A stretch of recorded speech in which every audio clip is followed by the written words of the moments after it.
Rigolez. Bah non. Non, non. Non, non. J'ai souri, rigolé. Le premier de nous deux qui rira, c'est pas sourira, c'est rire.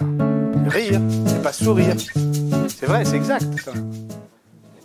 Pour amener cette entreprise vers ce système vertueux, vers finalement sa mission de vie, vers ce qu'elle est réellement, l'élément premier de ce processus-là, il est dans la prise de conscience à la fois de son passé et de ce qu'elle est aujourd'hui.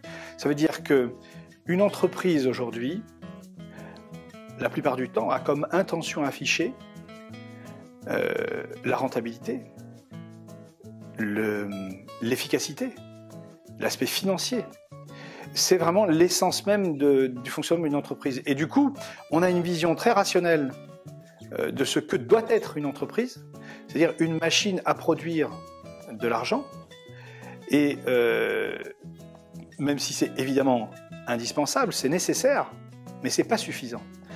C'est nécessaire parce que si on n'applique pas un certain nombre de règles de base, on n'arrive pas à sauvegarder cette entreprise-là, mais ce n'est pas suffisant parce que c'est très court-termiste en réalité. Et le simple fait de vouloir être rentable chaque année ne suffit pas à fabriquer une mission de vie globale.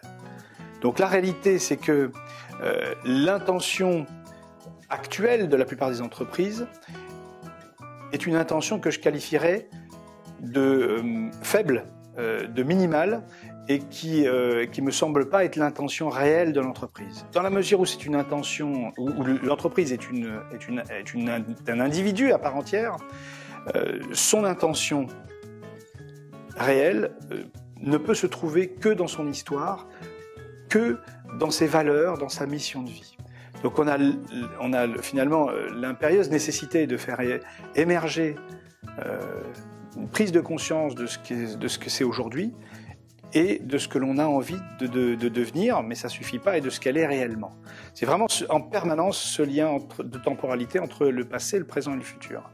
Donc le simple fait de projeter de ce qu'on a envie de devenir, si on ne tient pas compte du passé, on n'arrive pas à avancer dans l'entreprise.